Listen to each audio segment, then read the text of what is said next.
So guys, if you saw one of my previous videos, you saw I reviewed the Bugs 2C, which stands for camera. This is the upgraded version right here. This is the Bugs 2W, which stands for Wi-Fi. So what that gets you, you still get a camera, but also it has Wi-Fi capabilities. So now you can use first-person view. So now you can basically do FPV. The camera hooks up to your phone, which you can put on the controller, and now you can see what the drone sees. Now the range on this thing is really good, but I don't think the Wi-Fi range is going to be as good for the video capabilities. So this video we're going to test that out. Of course we're going to test out the GPS functionality, we're going to test out the return to home functionality, we're going to just see how fun it is to fly. I have one battery because that's what it came with, but luckily it does work with other Bugs 2 models. So even though the colors don't match, I have two white batteries as well that will work in here. So that should give us enough flight time to review this whole drone. Just keep in mind the batteries last about 15 to 20 minutes a piece. So if you're getting this drone, I would definitely pick up another battery just because one typically isn't enough if you're flying. So to get started, guys, it's pretty easy. All you do is just put the battery in. And I like to set it on the ground. And then also turn on the controller. And then after they pair together, then you should be good to go. If you haven't paired the controller yet with the drone, just keep in mind you have to do that first manually. Definitely read your instructions on how to do that because there is a big process for pairing and then calibrating the compass as well. So once the drone has started up, you can see these lights flashing. These are like a mix between green and yellow. What that means, it's time for compass calibration. So you literally just turn it like this. And then once the lights change, you can now see they're a dark green. It means it's time to calibrate the next axis. So then you face the camera down. They are red and this greenish yellow color. I believe that means it's trying to get GPS. So we're gonna set that down. We're gonna wait for it to get GPS, but now during this time, we are going to set it up with our app on our phone. And it's called the Bugs Go app. You just download that from the App Store. I recommend downloading it before you come out to fly, just in case the field that you fly at doesn't have any type of signal. So if you have already connected to your device before through the Wi-Fi settings, it's pretty straightforward because it automatically connects. We're in an open field, so obviously the only Wi-Fi signal is gonna be that drone right there. So we just open up the Bugs Go app, and then the phone fits on the top of the controller just like this. So the difference in controllers between the Bugs 2C and the 2W is that obviously it has a spot for your phone. The version that doesn't have the Wi-Fi capabilities doesn't need this. And conveniently now too, we also have some satellites. We have 8 satellites now. So you can see right there, we have some satellites. We have 9. Keep in mind we're under a big old tree, so if we were in the open field, we'd probably have more. But that should be good enough to get started. And it would expect to work like you do. So when you tap this button right here to start recording, it shows up on your phone as well. So it's integrated. It's smart enough to know the difference. So also too, to take off the drone, you just hit this unlock button right here, and that starts the motors. Then you have to basically just take it off and go. And also the controller itself, you can see the distance. So we can see that it is 1 meter off the ground and 15 meters away from us. So that's pretty nifty. The camera quality isn't gonna compete with a DJI type of drone, so you're not gonna get super stable footage. This is 1080p, but it's not gonna look as good as some other 1080p drones. Just think about the money that you're paying. The price of this drone is half that of the Spark, so just keep that in mind. What you do get with this drone is GPS, so it's super capable of flying and coming back to you. In my opinion, if you're new to drones, you do not need the camera aspect. You need to learn how to fly, and you need to learn how to get comfortable with the drone itself. You don't need an expensive camera on it. Just think about like the Phantom 4 Pro. That is a $1,500 drone. The camera on it probably makes up more than half that. So what I would recommend if you're new to flying drones is get something like this, get comfortable with how GPS works, get comfortable with how they react when the GPS doesn't work, and know how to fly back if you're having issues. Okay, so let me shut up and quit talking like a parent, and let's fly this thing. So we have this thing 62 meters up in the air, and it's up really high. The first thing you'll notice is when you give the drone gas, like the video instantly changes because it goes downward. Like the camera is fixed onto the front of the drone. Okay, so the video isn't responding, it's just like frozen. So it looks like the Wi-Fi disconnected. Yeah, so the Wi-Fi is disconnected, so if you were like a novice drone flyer, you would be a little freaked out by now. But luckily, we have a lot of options up our sleeve. We have an ability to tell it to come back home using GPS, or we also have an option just to look at the distance. So this controls how far away the drone is. So look at this. If we do this, we can see the distance going away. So obviously we don't want to hit that if we want to get the drone back. So let's hit this. So you can see that the distance is decreasing, so we should be getting the drone back, which is a good thing. And I know I'm not going to hit any trees because it says here the height is 64 meters, so there's no tree around me that is that tall. And I can hear the drone, but it's more so like over there. But the thing is, like, here's another beginner drone tip for you. Don't press return to home when you took your drone off in the middle of trees just like me, because when you press return to home, it's going to come back to where you were, and then it's going to start auto landing. So unless you're familiar with how to cancel that and how to steer it off its course, which is simple, but if you're a new beginner drone flyer, that may freak you out. So let's take the drone and land it out here, and we'll also use this time to test the GPS function. So the controller is beeping, so that means that the drone is running out of battery. So we need to bring it back. There it is right there.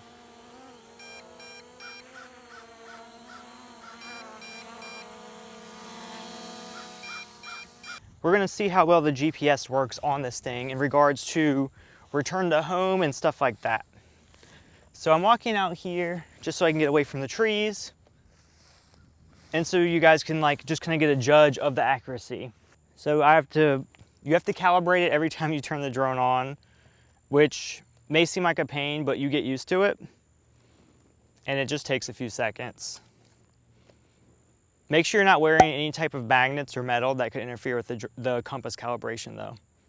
Okay, so we're good there. And the drone should be ready to take off already. If you've already flown it in a place it's used to, that it's been before, it's gonna remember the satellites a lot better. So right here you can see it has 16 satellites, which I think is like more than double than what it needs to actually remember where it's at. So let's start the recording on the drone. So let's take it to like 60 meters high.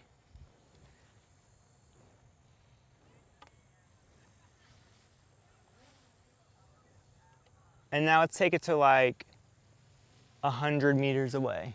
I lied, let's go farther. Let's go to like 500 meters away. Cause it's like hauling butt, huh? Yeah, it's having no trouble going really far away.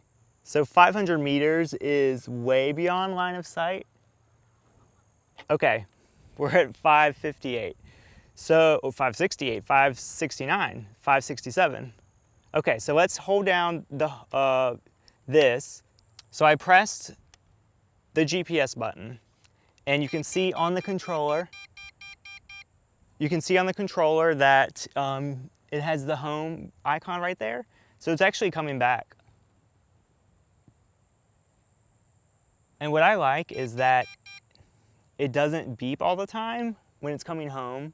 Some other drone products, they will beep constantly and it's annoying. Like, I know it's coming home because I can see it on the screen. It's landed, it's landed. It's not gonna land right on the box because that would be beyond accurate and the box is really small. But if it gets anywhere near it, then that's impressive.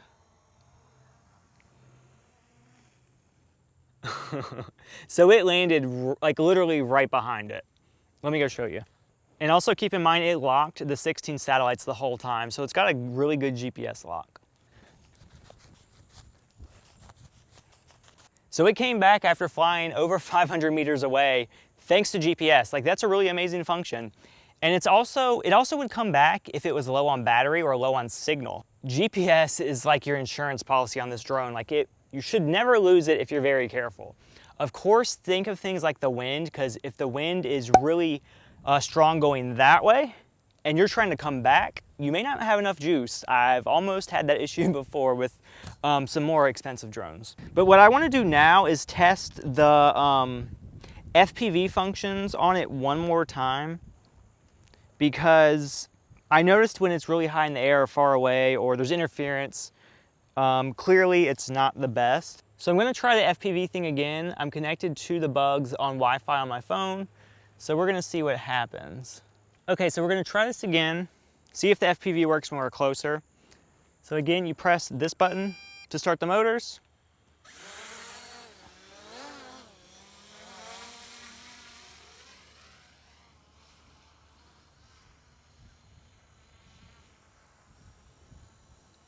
And then we can kind of see what the drone sees. I'm going to look at the drone the same way you guys are. So I'm going to fly it only using the FPV. Look at that though.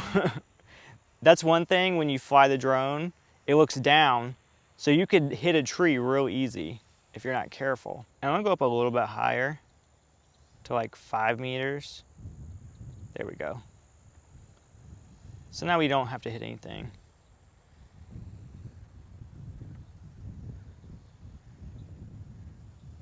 So I'm 107 meters away, and it's actually not that bad. Like, it's a little jerky, but for Wi-Fi, that's kind of what you would expect. So we're right there if you can see us. Ooh, look at that. That's really wet. Don't want to crash it there. So what I'm gonna do, guys, is go out here in the open, like really far away from any type of interference, point this directly at the drone and see how far we can get it to go away.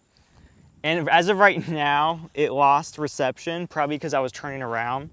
So I'm gonna see if I can reconnect it. When it's farther away, it's harder to find the signal. So what I found, sometimes you have to bring it back. Guys, so it's actually coming back home to me due to the low battery. I didn't even notice. But we got to like 300 meters and it was still working. So it's auto landing, but I can kind of adjust it. So it prevented it from flying into a tree. So that was good. Okay, so we've used 2 batteries so far. The last test was supposed to be an FPV test with Wi-Fi. So basically I told you guys, but I forgot that this would happen. It comes home automatically. But what we did figure out is that the range got to about 300 meters with Wi-Fi and it was perfectly fine. So I kind of take back what I said about my initial thoughts about it, because I was under the tree and stuff, so we had really bad experience. If you're facing the controller and your phone at the drone and you're in an open area, it's gonna really get you past line of sight, which is perfectly fine for a drone like this. So thumbs up for that. But what I love with these little drones like this, they're pretty affordable. So you would think that they're kind of slow, but they're not. This thing is really fun to fly, and it has GPS mode, so it's stable. But if you want to take GPS mode off, you can. And what that does is basically enter it into ADI mode. ADI mode takes the GPS off. So to me, it's quicker, it's more responsive, but then it also drifts in the wind. So it's a lot more fun to fly. I used 3 batteries, I had a lot of fun.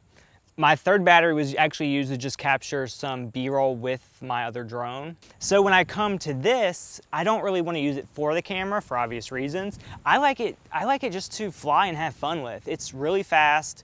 It's a very sporty drone and you kind of wouldn't expect it, but I mean, it does look pretty badass. In reality, it's just a great drone to fly. So you can use it to learn on with GPS. You can use it to learn on without GPS, because that's very important too. Whatever you want to do, like, this is a very, very, very good drone. And really the only thing missing versus more expensive drones would be a better camera, a gimbal, smart flying features, stuff like that. But if you're just like no frills, just want to fly and have fun, it's hard to find a drone that's a little bit better than this. And if I'm going to be petty about one thing over this whole drone, it would have to be this. Do you see this right here? It is 2017. We do not need a screw in a battery compartment. Luckily, the battery life on the controller is really good. Like, I haven't had issues with that. But I could only imagine if you're out flying, you have some spare batteries, but you don't have a screwdriver. Now you can't even open up the back. Like, just design a better back door that you can get in and out of really easily. And that is it, guys. I have made so many drone videos, but I really love drones and I love smartphones as well. If you love all types of tech, I've probably made a video on it, or I'm going to make a video on it. So be sure to subscribe to my channel, check out my other videos. Be sure to give this video a big like if you haven't already. It really helps me out a lot. And I will see you guys later. Bye. If you guys are curious how I film, here is my tripod, my microphone, my drone I've reviewed, my Phantom 4, my backpack with my camera on them. I have to walk pretty far to get to where I film because I don't want to be by people, because I honestly don't like talking to people. So yeah, so definitely make sure you give me a thumbs up for that. My arm is killing me right now, all this stuff on it.